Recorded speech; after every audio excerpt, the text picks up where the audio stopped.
E você tá acompanhando a Copa?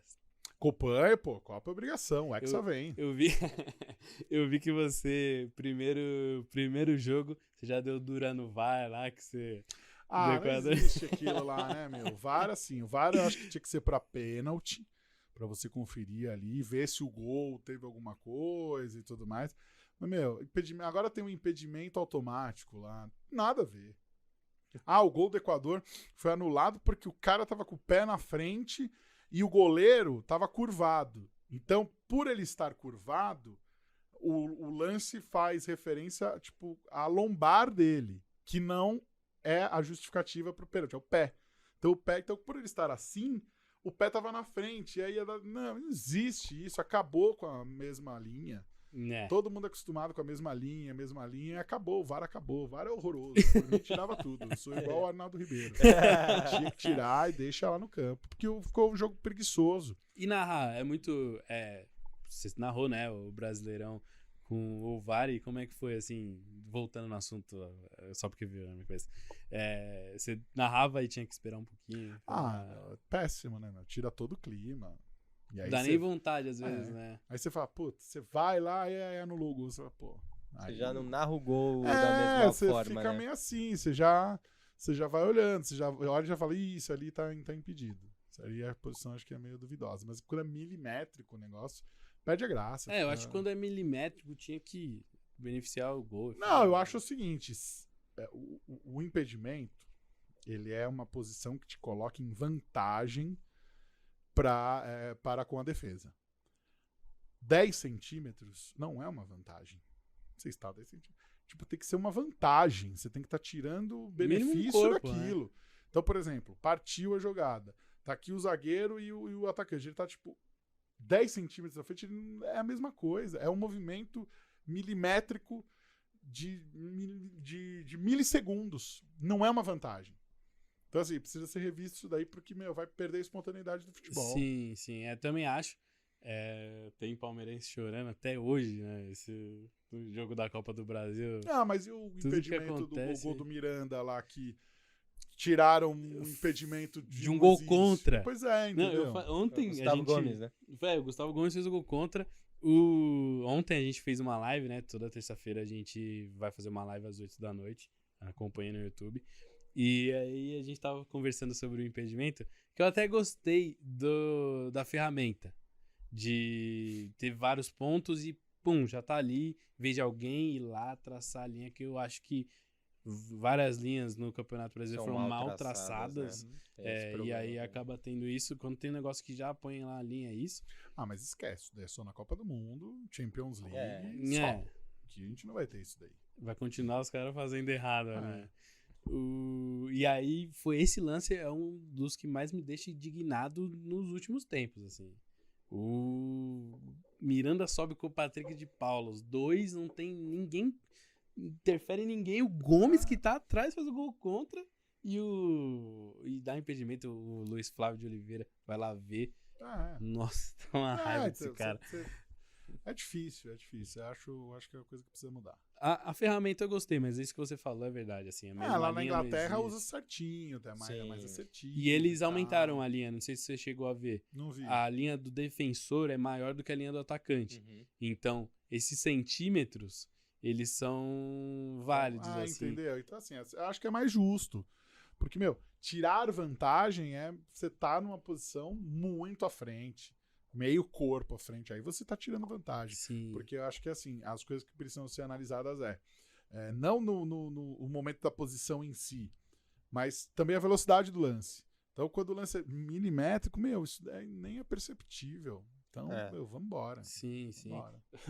Mas eu fico feliz que com essas linhas mal traçadas em um jogo do São Paulo e Flamengo, que foi 2-1 pra gente lá no Maracanã, que a hora que o Hugo pega a bola, você... o Hugo vai o Gan, o Brenner rouba a bola. Cara, eu tava falando isso desde o primeiro lance do jogo. Eu falava, olha, o Hugo, não sei não, ele não tá me passando confiança, ele tá com cara de que vai entregar. E aí foi indo, e várias vezes, pegar aquele jogo todo lá, várias vezes eu falo, o Hugo, aí eu falava assim, Hugo, Ô, entrega aí pra gente. E aí ele foi e entregou. E deu certo. Entregou. E aí, nesse jogo, teve um gol do Gabigol, né? Que o Diego Costa, não sei se dava condição, foi bem Então. pouquinho e aí foi, mas ainda bem que... Esse jogo foi maluco. Esse jogo foi... Não, mas já foi tiveram também lances bem polêmicos. Lembro de um do Luciano contra o Galo no Mineirão, que exatamente. terminou... Esse lance pra mim nem foi polêmico, Terminou, acho foi que bizarro. 3-0 pro pro Galo, Atlético, mas o né? São Paulo começou muito bem o jogo Sim. e colocou bola na trave. O Luciano fez esse gol que foi muito difícil a análise ali, né? Muito apertado. E quem sabe se o São Paulo tivesse aberto o entendeu? placar ali, é foda. É que é complicado. Acho que eu fico mais bravo quando a federação, a CBF chega e fala, não, a gente errou mesmo. Nossa, isso me dá uma raiva. E aí? Paciência, acabou, já foi. Vai fazer o quê? Melhor não falar nada do que falar. Porque eles, nesse jogo, eles falam, não, a gente errou e tal, porque tinha um jogador do Galo dando condição pro Luciano. E ele, não, a gente errou, desculpa. Mas o que me conforta é que é assim pra todos os times. Não, né? sim. Então, Não existe uma coisa. Todo tá mundo- beneficiando. Não acho isso. É ruim pra todo mundo. Exatamente. Todos pro Santos esse ano de 2022 Nossa, foi absurdo. Absurdo. No gol que... tinha uns É que pênaltis. pro árbitro tá muito confortável, porque É. ele erra, alguém vai corrigir. Tipo, Não, E deixa ele o não lance, fala, deixa ele o não lance fala. rolar até o fim. Eu acho que o árbitro tinha que dar entrevista pós-jogo. Tipo uma coletivinha, assim. Pra explicar. Mas Mas eu não- acho não que ia isso mudar devia, muita eu acho que por exemplo, uma coisa que a gente poderia copiar a NFL é o árbitro ali falar o que ele está marcando. Isso. Pode ser também. Possível impedimento. Isso é bom mesmo. Possível pênalti. Ser mais transparente, ter mais voz. E ali na hora da transmissão, a gente ouvir, né, a conversa do VAR. Porque aí, por e- exemplo, acontece muito caso de tipo, o árbitro ofender o jogador, igual aconteceu com O Daronco. o Daronco com o Hulk. Pô, o que falou ali no campo? Porque assim, quando a bola tá rolando, existe uma coisa que é assim, existe a lei da sociedade e existe a regra dentro do campo. Dentro do campo, meu amigo, vale quase tudo. Entendeu? Não tem por favor no futebol. Então, o cara ali ofende, quer tirar o outro do sério, o Zidane lá com o Materazzi. Sim, Entendeu? sim. Então, tirou o cara do sério. É psicológico. Isso aí é do futebol. Isso dentro de campo vai sempre acontecer. Mas, por exemplo, esse caso do Daronco, falando que vai perseguir o cara. Pô, o que o cara vai fazer?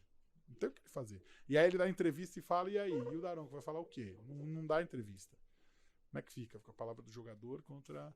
E só fez a repercussão que teve porque era o Hulk. Se fosse qualquer outro jogador menor, ele não ia passar Os batido. jogadores do Havaí chegaram a reclamar depois Também, Também teve. também. Tipo, vocês estão caindo, o que vocês estão querendo, entendeu? Acho que Exato. foi precisa isso ter mesmo, foi isso mesmo. tem que ter um meio termo ali no negócio pra gente saber o que tá acontecendo. Não, vamos dizer assim, que isso vai acabar, mas eu acho que nas marcações, eu acho que precisava ter um jeito do árbitro falar o que ele tá marcando, por que ele tá marcando. Seria mais transparente. Sim, dá eu um acho. motivo, né? Porque, É. até porque eu, pelo menos, acho os árbitros que comentam na central do apito lá, eu acho que... Central do amigo?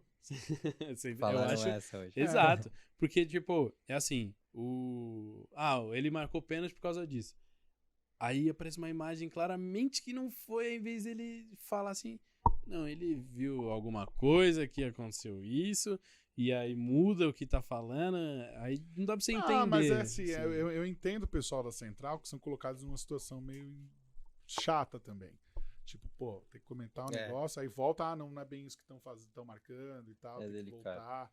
É difícil ali também. Não deveria ter. Acho que comentarista de arbitragem ali tinha que ser como era o Arnaldo, tipo, para explicar bem a regra. Hoje caiu em desuso, hoje todo mundo sabe bem como as coisas estão acontecendo. Acho que poderia dar mais voz pro árbitro do jogo e menos pra central do apito. Pra gente entender o que tá sendo feito ali na hora.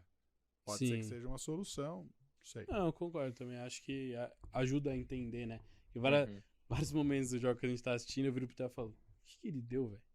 Entendeu? Você não sabe se o cara marcou impedimento, se o cara marcou falta. Até porque Não, e os acréscimos É, da Copa. Mas a inclusive. questão do acréscimo da Copa é uma questão assim que o pessoal tá falando assim, tá dando muito acréscimo e tudo mais, e não sei o quê, tá levando em consideração Acho que o grande problema é a orientação. Tá se levando em consideração o quê? A catimba, os jogadores e tudo mais? Se for isso, tudo bem, você tem um controle ali no relógio. Ah, mas as substituições. Putz, eu acho que a substituição não deveria contar como um critério para você fazer o acréscimo, porque a substituição faz parte do jogo.